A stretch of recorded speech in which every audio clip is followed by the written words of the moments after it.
Priekš kam ir domāti lamvārdi, ja viņus nedrīkst izmantot? Bet ne jau sabiedriskā vietā viņus jāizmanto, lai piepildītu savas vēlmes un īstenot savus sapņus. Manā kursā ir viena no praktikām, kuras saucas attīrīšanās un atbrīvošanās.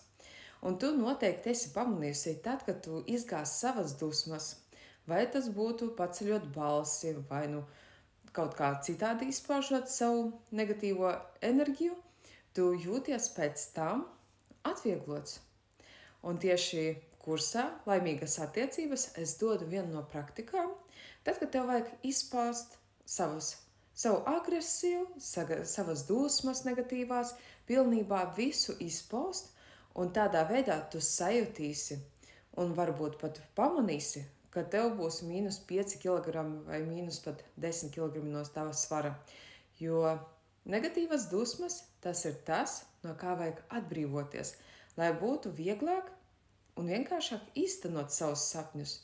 Un no tā nevajag baidīties, no tā nevajag kautrēties. Bet šīs praktikas ir jātaisa mājās, patstāvīgi, bet ne jau sabiedriskā vietā ir jālamājas. Tālūk, un tur jau tas, kas ir tevī iekšpusē, tas, kas ilgu laiku jau gadiem ilgi vārāst, tad, pildot praktiku, tu sajutīsi, kā tas viss nāks no tevis ārā. Un tādā veidā sākas tava transformācija, sākoties ar atbrīvošanos un attīrīšanos.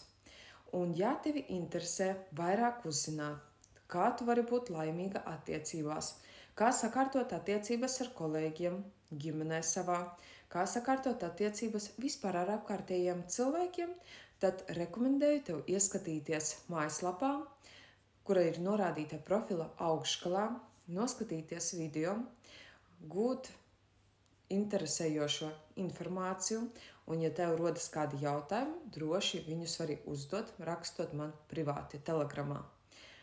Jo tā ir tava transformācija, tā ir iespēja mainīt savu dzīvi uz labāko pusi. Un īstenībā tās zināšanas, ko tu iegūsi kursa laikā, tās tev noderēs visu atlikušo dzīvi. Jo visu laiku notiks situācijas un atradīsies cilvēki, kuri tev liks izjust negatīvas domas, negatīvas emocijas, negatīvu pieredzi. Un tev jāspēj tikt ar to visu galā. Un pateicoties kursam, tev būs tās metodes, instrumenti, kā īsti un viegli un ātri pie tam var tikt ar to visu galā. Tāpēc, ja tev rodas kādi jautājumi, droši raksti man privāti telegramā un, protams, pievienojies kursā un tiksimies jau pirmajā nodarbībā.